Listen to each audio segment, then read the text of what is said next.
नमस्कार, इन खबर में आपका स्वागत है। मैं हूं आपके साथ सतीन्द्र शर्मा। 5 राज्यों में होने वाले विधानसभा चुनाव का कल 4 राज्यों का चुनाव परिणाम आ गया है और आज मिजोरम में काउंटिंग शुरू हो चुकी है। ऐसे में कल के 4 राज्यों के चुनाव में कांग्रेस के साथ क्या हुआ, उस पर विश्लेषण थोड़ा सा करते हैं। आपको बता दें कि 4 राज्यों के चुनाव के में जो परिणाम आया है उसमें से 3 राज्यों के चुनाव में कांग्रेस के साथ मोए मोए हो गया है। मोए मोए शब्द हम इसलिए इस्तेमाल कर रहे हैं क्योंकि इन दिनों काफ़ी चर्चा का विषय बना हुआ है, खूब ट्रेंडिंग है और सेम ये चीज़ कांग्रेस के साथ हुआ है, क्योंकि कांग्रेस को लग रहा था कि वह इस बार हिंदी बेल्ट तीनों राज्यों में सत्ता वापसी कर रही है, लेकिन हुआ इसके जस्ट उलट। बात करें सबसे पहले अगर छत्तीसगढ़ की, छत्तीसगढ़ इसलिए क्योंकि यहाँ पर सबको उम्मीद थी कि कांग्रेस बेहतर करेगी और दोबारा सत्ता में रिपीट करेगी, लेकिन ऐसा कुछ नहीं हुआ। कांग्रेस के सपने जो थे धरे धराए रह गए और कांग्रेस के साथ एक बड़ा मोए मोए छत्तीसगढ़ की जनता ने कर दिया है। छत्तीसगढ़ का जो एग्जिट पोल आया, जो जमीनी रुझान थे, जस्ट उससे उलट नतीजे आए हैं, जिस पर विश्वास थोड़ा करना मुश्किल है, लेकिन यही विश्वास करने वाली विषय भी बन जाती है क्योंकि चुनाव परिणाम अब आ गया है। विश्वास करना पड़ेगा छत्तीसगढ़ की जनता पर, जिन्होंने फुल माइंडेड बीजेपी को दिया है। हम इसलिए कह रहे हैं क्योंकि जो रुझान आ रहे थे, रुझान की बात छोड़ दें, पहले एग्जिट पोल की बात करते हैं। तो इसमें क्लियर कट सारे एग्जिट पोल में, सारे जो एजेंसियां का एग्जिट पोल सामने आया था उसमें कांग्रेस को बहुमत जाती हुई दिखाई दे रही थी, तो बीजेपी को पिछड़ती हुई दिखाई दे रही थी। लेकिन जस्ट परिणाम के दिन उल्टा हो गया। जितने बहुमत कांग्रेस को मिलती दिखाई दे रही थी, परिणाम जस्ट अपोजिट करके बीजेपी को उतने बहुमत मिल गए और जहां बीजेपी दिख रही थी एग्जिट पोल में, उस स्थान पर कांग्रेस पहुंच गई। इसका सबसे बड़ा अगर कोई फैक्टर है, गेम चेंजर साबित हुए हैं, तो वो है प्रधानमंत्री नरेंद्र मोदी। जब तक प्रधानमंत्री नरेंद्र मोदी की रैली वहां पे नहीं हुई थी, तब तक कांग्रेस अकेले चुनाव में नजर आ रही थी, लेकिन जब प्रधानमंत्री नरेंद्र मोदी ने चुनाव मैदान में उतरे तो पूरा वहां का समीकरण बदल गया। मोदी की गारंटी सबके दिमाग में पिंच कर गई। मोदी ने जो कहा, मोदी ने जो वादे किए, मोदी ने लड़कियों के लिए जो वादे किए, मोदी ने जो महिलाओं के लिए वादे किए, मोदी ने युवाओं के लिए जो वादे किए, मोदी ने आदिवासियों के लिए जो वादे किए, इस सब का असर चुनाव वोटिंग के दिन दिखा। और अगर बात करें सबसे बड़ा फैक्टर वोट बैंक छत्तीसगढ़ में बीजेपी का, वो रहा महिला वोटर। महिला वोटर शांत होती हैं, जल्दी किसी को जवाब नहीं देना चाहती हैं। एग्जिट पोल यहीं पर फेल हो गया। महिलाओं का दिमाग एग्जिट पोल करने वाली कंपनियां नहीं समझ पाई, एजेंसियां नहीं समझ पाई। छत्तीसगढ़ में जो कांग्रेस को लीड दिखाई दे रही थी, वही महिला फैक्टर काम किया नरेंद्र मोदी को साइलेंट वोटर के रूप में, और महिला साइलेंट वोटर ने बीजेपी को छत्तीसगढ़ में एक जड़ी बूटी दे दी और जो उम्मीद नहीं था उससे कहीं बेहतर चुनाव परिणाम आ गए। छत्तीसगढ़ का अगर हम आपको परिणाम बताएं तो छत्तीसगढ़ में भाजपा को 54 सीट मिली है और कांग्रेस को महज 35 सीट ही मिली है। 35 सीट पे ही संतोष करना पड़ गया है। इसके पीछे का कारण कांग्रेस में आपसी घमासान था। जो 6-7 महीने पहले कांग्रेस के 2 बड़े नेता टकराए थे, जो मौजूदा सीएम भूपेश बघेल थे उनसे और जो मौजूदा डिप्टी सीएम टी.एस. सिंहदेव थे, इन दोनों की अनबन थी, जिसके बाद आला कमान दोनों के बीच का अनबन शांत करने में तो कुछ समय के लिए सफल रहा। टी.एस. सिंहदेव को डिप्टी सीएम का ऑफर दे दिया गया, वो मान गए, लेकिन कहीं ना कहीं चुनाव जब दौर चल रहा था, टी.एस. सिंहदेव उस तरह चुनावी फॉर्म में नहीं दिखे, उस तरह चुनाव उन्होंने लड़ा, रैलियां उन्होंने नहीं की। वो चीजें कहीं ना कहीं दिख रहा था, उनके मन में खटास था कि अगर हम चुनाव जीतते हैं तो क्या मैं सीएम बनूंगा, क्योंकि कांग्रेस ने 2018 में जो वादा किया था कि 2.5 साल तक भूपेश बघेल सीएम रहेंगे, 2.5 साल के बाद हम आपको सीएम बना देंगे, लेकिन कांग्रेस ने ऐसा नहीं किया। 6 महीने पहले सिर्फ डिप्टी सीएम का ऑफर दे दिया। ये रीजन था। दूसरा बात अगर कह रहे हैं तो महिला फैक्टर, महिलाओं के मन की बात कांग्रेस नहीं समझ पाई और ये मोदी का जो वोटर, महिला वोटर है, वो मोदी से हमेशा जुड़ा रहा है, क्योंकि जिस तरह से महिलाओं के लिए पीएम मोदी की योजनाएं रही हैं, खासकर सीधे अकाउंट में, खाता में पैसा जाता है, उज्ज्वला योजना से जो राहत मिलती है, बेटी बचाओ बेटी पढ़ाओ का जो नारा दिया जाता है, कई सारी स्कीम ऐसी है जो महिलाओं के लिए अभी लोकसभा में और राज्यसभा में महिला आरक्षण बिल पेश किया गया था, जिसको लेकर के सीटों की वृद्धि लोकसभा राज्यसभा में करने की बात की गई है। तो ये भी कहीं ना कहीं बीजेपी महिलाओं के बीच जाकर के कही कि हम इनके सपोर्ट में हैं, इनके लिए बहुत सारी योजना ला रहे हैं। तीसरी बात सबसे बड़ी, भ्रष्टाचार। 5 साल में अगर देखा जाए तो छत्तीसगढ़ जो सीएम भूपेश बघेल थे कहीं न कहीं भ्रष्टाचार से घिरे नजर आए। सबसे बड़ा भ्रष्टाचार का अगर इनके ऊपर आरोप लगा तो 508 करोड़ का महादेव ऐप। प्रधानमंत्री नरेंद्र मोदी ने जो भी छत्तीसगढ़ में रैलियां की 508 करोड़ का जिक्र वो जरूर करते थे। उन्होंने कहा था कि अगर आप गूगल पे 508 करोड़ लिखते हैं तो भूपेश बघेल का नाम सबसे पहले आता है महादेव ऐप के बारे में। यानी कि जनता तक ये जो भ्रष्टाचार था मोदी ने सही तरीके से पहुंचाया। और बात करें जो पीसीएस के जो भी यहाँ पे एग्जाम हुए थे उसमें घोटाले को लेकर के, तो इस सब के बीच युवाओं का क्रेज, युवा भी समझ गए इतना बड़ा घोटाला हुआ है, चयन में प्रक्रिया में गलती हुई, तो ये सब भी इम्पैक्ट डाला है। दूसरा बात करें आदिवासी समाज। आदिवासी समाज के लिए कांग्रेस ने जो किया वो आदिवासी समाज तक नहीं पहुंचा और आदिवासी समाज ने उनको वोट नहीं दिया। मोदी ने आदिवासी समाज के लिए जो किया, आदिवासी समाज के लिए जो वादे उन्होंने किए वो आदिवासियों के दिमाग में वो डालने में सफल रहे, उनकी पार्टी सफल रही, उनकी कार्यकर्ता सफल रहे, तो ही आदिवासियों का भी एक बड़ा वोट मोदी की तरफ गया, मोदी के नाम पे गया, जिसका सीधा फायदा बीजेपी को मिला है। बात करें एक और फैक्टर की, तो यहाँ पर अगर देखा जाए तो अगर बात करें जिसकी हम बात करने जा रहे हैं, आपको बता दें कि मोदी मैजिक जो था, यहाँ सीएम फेस जो था नहीं उन्होंने उतारा, सिर्फ छत्तीसगढ़ में नहीं अन्य राज्यों में भी नहीं उतारा, लेकिन यहाँ पर बीजेपी के पास कोई बड़ा चेहरा नहीं था, सिर्फ एक ही जो पूर्व सीएम थे रमन सिंह वो थे, लेकिन यहाँ पर मोदी का मैजिक चला। मोदी ने जो अपनी गारंटी दी थी, कांग्रेस की गारंटी पर लोगों को विश्वास नहीं हुआ, नरेंद्र मोदी की गारंटी पर लोगों को विश्वास हुआ, क्योंकि केंद्र में नरेंद्र मोदी कई सारे ऐसे काम किए हैं जो कभी नामुमकिन सा लगता था वो करके दिखाए हैं। इसलिए छत्तीसगढ़ की जनता ने मोदी की गारंटी पर विश्वास जताया है और अपना उस रूप में वोट एक तरफा कर दिया है, जिससे छत्तीसगढ़ में बीजेपी को एक बड़ा फायदा हुआ है। जो उम्मीद नहीं थी वो रिजल्ट निकल के सामने आया है। अब अगर हम जाते हैं छत्तीसगढ़ के सटे मध्य प्रदेश में, मध्य प्रदेश में एक ऐसा मामला सामने आया जो लोगों को चौंका दिया है। शिवराज सिंह चौहान 18 से 20 साल की सरकार में लगातार हैं, एंटी कंबैसी इनकी कहीं नहीं दिखी। ये बंदा एक हिडन नेता साबित हुआ है और जो पीछे रह करके इतना बड़ा गेम चेंजर साबित हुआ है। पीछे रहने का मतलब हमें कह रहे हैं कि शुरू से ही बीजेपी इन्हें इग्नोर कर रही थी, सीधे सामने नहीं लाई थी। चुनाव करीब आने के बाद इनको थोड़ा सामने लाया गया, पीएम के साथ रैलियां कराई गई और इनकी रैलियां बढ़ाई गई, क्योंकि बीजेपी कहीं ना कहीं ये लोगों के बीच संदेश दे रही थी कि सिर्फ एक ही चेहरा मध्य प्रदेश में है, वो है प्रधानमंत्री नरेंद्र मोदी का। उनके जैसा चेहरा कोई नहीं है, उन्हीं के नाम पे वोट लड़ा जा रहा है। लेकिन सीएम शिवराज एक बड़े नेता बनकर के एक बार मध्य प्रदेश में फिर उभरे हैं, क्योंकि 1.5 लाख से ज्यादा उन्होंने अपने सीट पर जीत दर्ज की है। और रही बात शिवराज सिंह चौहान के व्यक्तित्व की, तो ये नेता ऐसे रहे हैं कि 20 साल 18 साल मध्य प्रदेश में राज करने के बाद भी एंटी इनकम्बेंसी कहीं तक इनके आसपास भटकती हुई नहीं दिखी।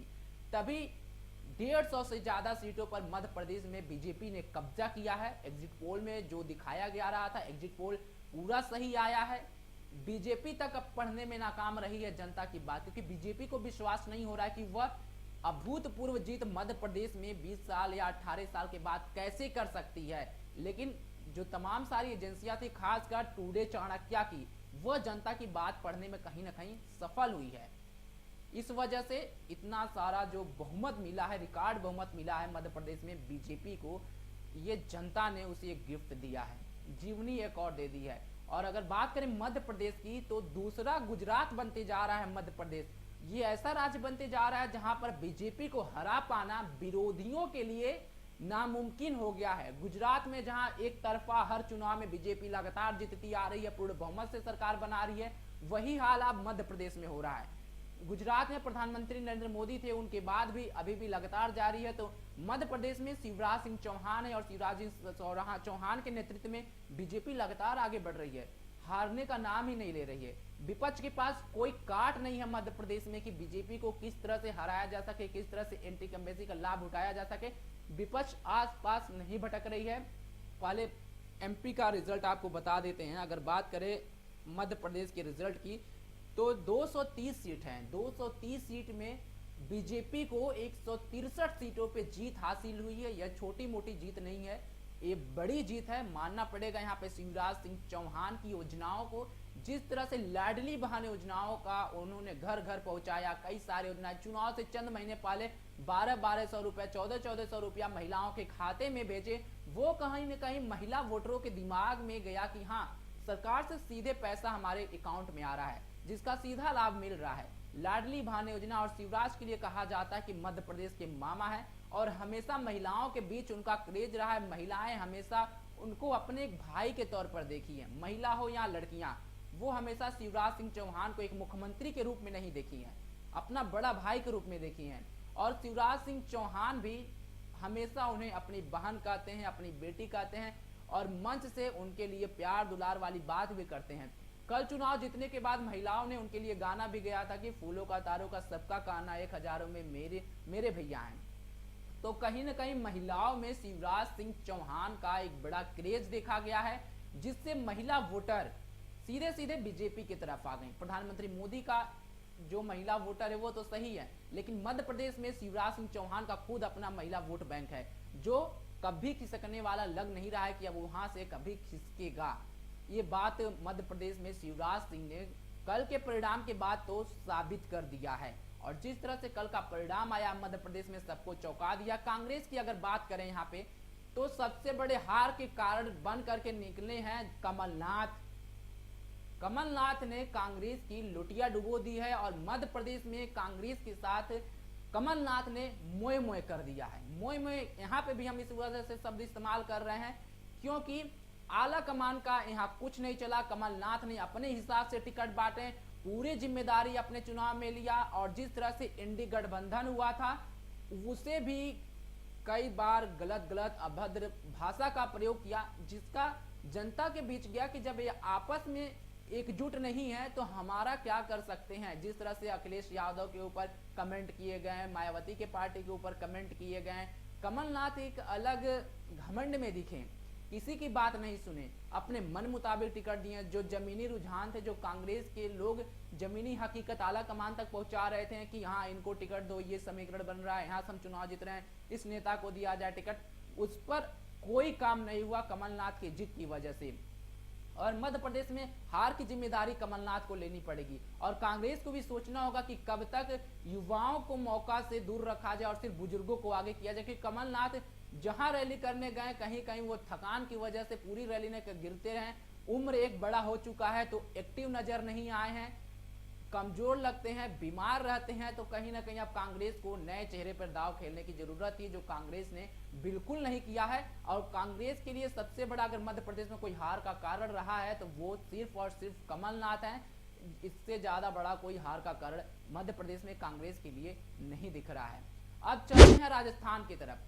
राजस्थान, यहाँ भी आला कमान का नहीं चला और गहलोत ने जो जिद पकड़ ली थी अपने दम पे चुनाव लड़ने की, आला कमान की बात नहीं मानने की, तो यहाँ पे गहलोत ने कांग्रेस के साथ मोए मोए कर दिया है। ये बात इस वजह से भी कर रहे हैं क्योंकि जिस तरह से 2020 में मानेसर वाला कांड हुआ था, सचिन पायलट अपने विधायकों को लेकर होटल में चले गए थे, उसके बाद मनाने का दौर कांग्रेस आला कमान की तरफ से हुआ। कांग्रेस के कई बड़े नेता, नेतृत्व, पर्यवेक्षक लोगों को राजस्थान में भेजा गया, राजस्थान में लोग गए, गहलोत ने किसी की बात नहीं सुनी। जो प्रेजेंट में मौजूदा कांग्रेस अध्यक्ष हैं मल्लिकार्जुन खड़गे, उनकी बात उन्होंने नहीं सुना, उनको खाली हाथ लौटना पड़ा, अजय माखन को खाली हाथ लौटना पड़ा। तो ये सब नाराजगी आला कमान के और गहलोत के बीच देखी गई। इस वजह से राजस्थान में राहुल गांधी हो या प्रियंका गांधी हो, कहीं ना कहीं उनकी रैलियां बहुत कम हुई और दोनों नेता गहलोत से अनारत दिखे, जिसकी एक वजह है कि कांग्रेस में आपसी घमासान जनता के बीच थोड़ा सा देखने को मिला। जिसके बाद सचिन पायलट भी उस तरह की रैली नहीं किए, उनको चापर जल्दी नहीं दिया गया। अशोक गहलोत अपनी विकास की योजनाओं पर चुनाव लड़ते दिखे, कह रहे हैं कि हम चुनाव लड़ रहे हैं, हम अपनी योजनाओं पर चुनाव लड़ रहे हैं, जो विकास का काम किया उस पर चुनाव लड़ रहे हैं, जो हम चिरंजीवी योजना दिए हैं, जो हम ओपीएस दिए हैं, ये सब पे योजना पे चुनाव लड़ रहे हैं, महंगाई राहत कैंप दिए हैं, 500 में गैस सिलेंडर दिए हैं, हम आएंगे तो जातिगत जनगणना करेंगे। लेकिन अब कांग्रेस के लिए सब धरा का धराया रह गया और इसमें बाजी मार गया मोदी इम्पैक्ट। बीजेपी ने यहाँ पे सीएम फेस यहाँ भी नहीं जारी किया था, क्योंकि एक मुख्यमंत्री का पद होता है और बीजेपी की तरफ से राजस्थान में कांग्रेस के कई सारे बड़े नाम हैं जो मुख्यमंत्री पद के दावेदार माने जा रहे हैं। सबसे पहले तो आपको बता दें कि पूर्व मुख्यमंत्री वसुंधरा राजे हैं, जो काफी एक्टिव दिख रही हैं। चुनाव परिणाम से पहले जाके राज्यपाल से मुलाकात करती हैं, चुनाव परिणाम के एक दिन पहले ही तमाम बागी नेताओं को फोन करके अपने समर्थन में आने की बात करती हैं, परिणाम आने के बाद सीधे मीडिया से प्रेस कॉन्फ्रेंस करती हैं। तो एक बड़ा चेहरा, क्योंकि पूर्व मुख्यमंत्री रह चुकी हैं, तो अभी सबसे पहला नाम उन्हीं का आता है।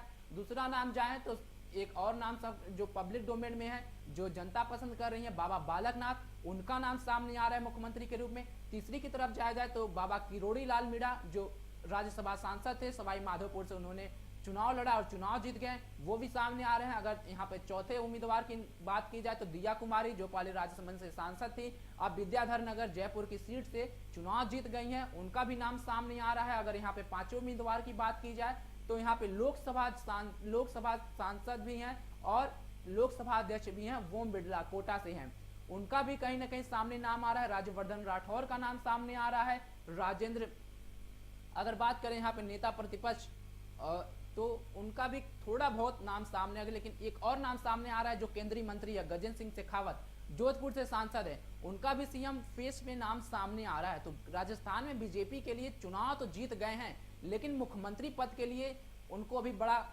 दिक्कत का सामना करना पड़ेगा। लेकिन हार के कारण क्या थे कांग्रेस का, ये आपको पहले बताते हैं, फिर बीजेपी क्यों जीती वो भी बताते हैं। राजस्थान में हार के कारण पे पहले चर्चा करते हैं। तो राजस्थान में भी कांग्रेस के साथ मोए मोए हो गया है। मोए मोए जो सपना था कांग्रेस का, लगातार रिवाज बदलेंगे, इतिहास बदलेंगे, लगातार दूसरी बार हम सत्ता में आएंगे, लेकिन जो उनका सपना था, दोबारा सत्ता में आने का सोच था, वो मोए मोए हो चुका है। कांग्रेस को लग रहा था इतिहास रिपीट करेंगे, नहीं हुआ। जो आपसी घमासान था पार्टी का, वो ले डूबा। गहलोत की मनमानी, वो ले डूबी। सचिन पायलट का जो वोटर थे, जाट वोटर थे, गुर्जर वोटर थे, वो कहीं ना कहीं छिटक गए, क्योंकि सचिन पायलट को आगे नहीं किया गया। और ये वोटर, हम लोग फील्ड में गए थे, ये नाराजगी कहीं ना कहीं कांग्रेस को ले डूबी। क्योंकि एक ही चेहरा जब आप लाते हो बार बार और युवाओं को मौका नहीं देते हो, बुजुर्ग नेता को सिर्फ आगे करते हो, तो कहीं ना कहीं जनता में जाता है। और जो कार्यकर्ता हैं उनके तक भी ये बात पहुंचती है कि इस पार्टी में हमारा कोई भविष्य नहीं है, एक ही नेता को तरजीह दी जा रही है। तो इस वजह से कार्यकर्ता में भी वो जोश नहीं दिखा, सिर्फ गहलोत अपने दम पे चुनाव लड़ते हुए दिखे। तो ये कारण बड़ा फैक्टर साबित हुआ राजस्थान में कांग्रेस की हार का। जब कार्यकर्ता उत्साहित नहीं रहेगा, कार्यकर्ता को अपने पार्टी में अपना भविष्य नहीं दिखेगा, तो वो चुनाव सही ढंग से नहीं लड़ेगा, तो चुनाव परिणाम बेहतर कहां से आएंगे। अब बात करते हैं बीजेपी के जीत की। तो 5 साल में राजस्थान में सत्ता परिवर्तन होता रहता है, तो ये नॉर्मल बात है कि 5 साल गहलोत थे, फिर बीजेपी आ गई। लेकिन जिस तरह से आई है, इस बार लग रहा था कि टक्कर का मुकाबला है गहलोत की योजनाओं का। जिस तरह से बागी, लगभग 50 बागी मैदान में उतरे थे, बागी खेला करेंगे, लेकिन जस्ट यहाँ पे भी उल्टा हुआ है। यहाँ पे पूर्ण बहुमत की सरकार बीजेपी ने बना लिया। सबसे पहले हम चुनाव परिणाम पर बात करते हैं कि कितना वोट मिला है बीजेपी को यहाँ पे। तो राजस्थान की अगर हम बात करें तो बीजेपी को 115 सीटों पर पूर्ण बहुमत मिली है, तो कांग्रेस को महज 69 सीटों पे। और यहाँ पे जो बीएसपी है उसको सिर्फ 2 सीट पे संतोष करना पड़ा। पिछले बार 6-7 सीट पे उन्होंने जीत दर्ज की थी। तो बीजेपी एक पूर्ण बहुमत सरकार बनाने में सफल रही। अब देखना होगा कि मुख्यमंत्री कौन बनता है। खासकर यहाँ भी मोदी फैक्टर सामने आया है। जिस तरह से मोदी की कई योजना, सब बात करें अगर तीनों राज्य की, तो सबसे बड़ा अगर यहाँ पे हिंदुत्व का चेहरा वो दिखा। सबसे बड़ा मुद्दा राम मंदिर का दिखा। 22 तारीख जनवरी की बात करें तो वहां पे राम मंदिर का भव्य प्राण प्रतिष्ठा होना है, प्रधानमंत्री मोदी जाकर के खुद करेंगे। तो बीजेपी सारे राज्यों में हिंदुत्व का कार्ड खेला और बता दिया कि हमसे बड़ा हिंदूवादी कोई नहीं है। राम मंदिर हम बनवा रहे हैं, प्राण प्रतिष्ठा भी हम करा रहे हैं, हमारे सरकार में फैसला आया, हम एक भव्य मंदिर हमारे सरकार में बन रही है, हम इसका प्राण प्रतिष्ठा भी करेंगे। तो राजस्थान में हम गए थे, राजस्थान में जहां जा रहे थे राम मंदिर एक बड़ा मुद्दा बन करके आ रहा था। हिंदुत्व का चेहरा बीजेपी के, जो सबसे पहले अगर हिंदुत्व के चेहरे पे बात करें तो कांग्रेस सॉफ्ट हिंदुत्व इस बार लेकर के आई। मध्य प्रदेश हो, छत्तीसगढ़ हो, राजस्थान हो, राजस्थान में थोड़ा कांग्रेस की तरफ से कम दिखा, लेकिन मध्य प्रदेश छत्तीसगढ़ में कांग्रेस सॉफ्ट हिंदुत्व कार्ड खेलते हुए नजर आई थी। क्योंकि अगर मध्य प्रदेश की बात करें तो सबसे बड़े इस समय मध्य प्रदेश में हिंदूवादी चेहरा कोई है तो बागेश्वर धाम में पंडित धीरेन्द्र शास्त्री हैं। कमलनाथ के बेटे नकुल नाथ थे, या कमलनाथ को कहने, एक बड़ा हनुमान कथा का आयोजन कराया था, जाकर के पैर पे गिरे थे बाबा धीरेन्द्र शास्त्री के। तो यहाँ पे हिंदू वोटर को खींचने की कोशिश कमलनाथ ने की थी। तो वहीं छत्तीसगढ़ की बात करें तो रामलीला करवाया गया था, भूपेश बघेल की तरफ से सॉफ्ट हिंदुत्व का चेहरा दिखाया गया था, लेकिन जनता ने सॉफ्ट हिंदुत्व पे जा करके नहीं दिया। जो चुनावी हिंदू बने उनको नहीं हिंदुत्व पे समर्थन दिया। जो हमेशा उनको लगता है कि हाँ हिंदुत्ववादी चेहरा वाली पार्टी बीजेपी है, क्योंकि ये हमेशा अपने हिंदू नाम पर चुनाव लड़ते हैं, हिंदूवादी चुनाव लड़ते हैं। तो कहीं ना कहीं तीनों राज्य में सत्ता गंवाने का कारण सॉफ्ट हिंदुत्व का छवि जो कांग्रेस को ले डूबी है, और हिंदुत्ववादी चेहरे के नाम पर बीजेपी यहाँ चुनाव जीती है। केंद्र का योजना का लाभ जिस तरह से लोगों को मिल रहा है वो सारे जन, क्योंकि राजस्थान में अगर बात करें तो हम गए थे राजस्थान में, तो वहाँ अगर पूछा गया तो सीएम फेस नहीं है तो आप किसको चुनाव दे रहे हैं, क्या लोकल नेता नहीं है? तो सीधे तौर पे आ रहा था मुख्यमंत्री से मुझे कोई मतलब नहीं है, हम सिर्फ आंख बंद करके प्रधानमंत्री मोदी को वोट दे रहे हैं, कमल के निशान पे वोट दे रहे हैं, क्योंकि हमें मोदी पे भरोसा है, मोदी है तो मुमकिन है। राजस्थान की जनता से कोई फर्क नहीं था कि राजस्थान का मुख्यमंत्री बीजेपी की तरफ से कौन होगा, सिर्फ प्रधानमंत्री नरेंद्र मोदी के नाम पे वोट मांगते वहां पे लोग जैसे देखे थे बीजेपी के लोग। जनता ने भी सिर्फ मोदी के नाम पे वोट किया है, ना कि सीएम फेस के नाम पे वोट किया है। अब देखना होगा कि तीनों राज्य में बीजेपी किसे मुख्यमंत्री बनाती है, क्योंकि तीनों राज्य में एक तरफ लग रहा है कि बीजेपी दूसरे को मौका देना चाहती है, क्योंकि शुरू में वसुंधरा राजे को भी किनारे की, मध्य प्रदेश में किनारे की शिवराज सिंह चौहान को, और छत्तीसगढ़ में रमन सिंह को की किनारे। अब देखना होगा कि युवा को मौका देगी या पुराने जो नेता हैं उन्हीं को एक बार फिर से चेहरा बना करके मुख्यमंत्री बनाती है। अब चलते हैं तेलंगाना में। तेलंगाना से कांग्रेस के लिए जड़ी बूटी एक तरह से, जो तीन राज्य बड़े राज्य में हार मिली है तो सांस लेने का जगह तेलंगाना ने दे दिया है। वैसे बीजेपी अभी साउथ में बहुत कमजोर है, लेकिन तेलंगाना से भी बीजेपी के लिए खुशखबरी सामने आई है, जहां महज पिछले साल चुनाव में एक सीट जीती थी बीजेपी।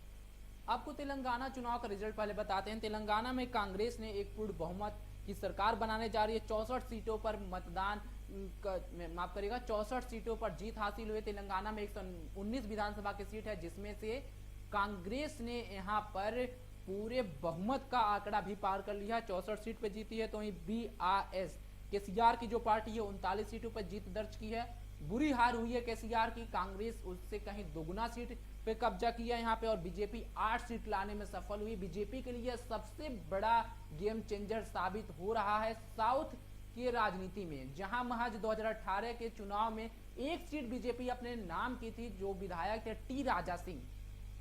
अब 8 सीटों पर बीजेपी बढ़त बना करके 8 सीट पर तेलंगाना में कब्जा कर ली है। तो 3 राज्यों के अलावा बीजेपी के लिए तेलंगाना से भी खुशखबरी सामने आई है। प्रधानमंत्री मोदी ने कल चुनाव परिणाम के बाद से लोगों का धन्यवाद किया था। तीनों राज्यों के साथ साथ तेलंगाना के लोगों को भी आभार जताया था, जिस तरह से वहां पर बीजेपी को बढ़त हासिल हुई है। लेकिन तेलंगाना में अगर सबसे बुरी खबर किसी के लिए है तो है असदुद्दीन ओवैसी की पार्टी AIMIM के लिए। महज तेलंगाना में ओवैसी का गढ़ माना जाता है, लेकिन महज 7 सीटों पर सिमट करके रह गई है। बीजेपी से भी कम सीट तेलंगाना में AIMIM का निकल करके सामने आया है। तो जो मुस्लिम कार्ड खेलते हैं असदुद्दीन ओवैसी और उनके भाई लगातार विवादित बयान देते हैं, तो जनता ने विश्वास हटाया है, और अगर जो मुस्लिम वोटर थे वो कांग्रेस की तरफ AIM के खिसक गए हैं। ये कारण रहा कांग्रेस के वहां जीतने का। लेकिन कांग्रेस के लिए 4 राज्यों में अगर देखा जाए तो तेलंगाना बेहतर था, और सांस लेने का जगह तेलंगाना ने दे दी है। अब देखना होगा कि चारों राज्यों में मुख्यमंत्री कौन बनता है, क्या विधायक दल के नेता में कौन से नेता चुने जाते हैं। लेकिन अब बीजेपी के लिए बड़ा दिक्कत का सामना होगा। चुनाव तो आसानी से जीत गए, बड़े अंतर से जीत गए, पूर्ण बहुमत से सरकार में आ गए, लेकिन अब दिक्कत होगा बीजेपी के लिए मुख्यमंत्री चेहरे को लेकर के। अब देखना होगा कि तीनों राज्यों में मुख्यमंत्री कौन बनता है, उस पर भी हम चर्चा करेंगे। फिलहाल आज मिजोरम का काउंटिंग चल रहा है, मिजोरम की जो भी रिजल्ट आता है वो भी हम आपको बताते रहेंगे। तब तक के लिए आप बने रहे हमारे साथ। नमस्कार।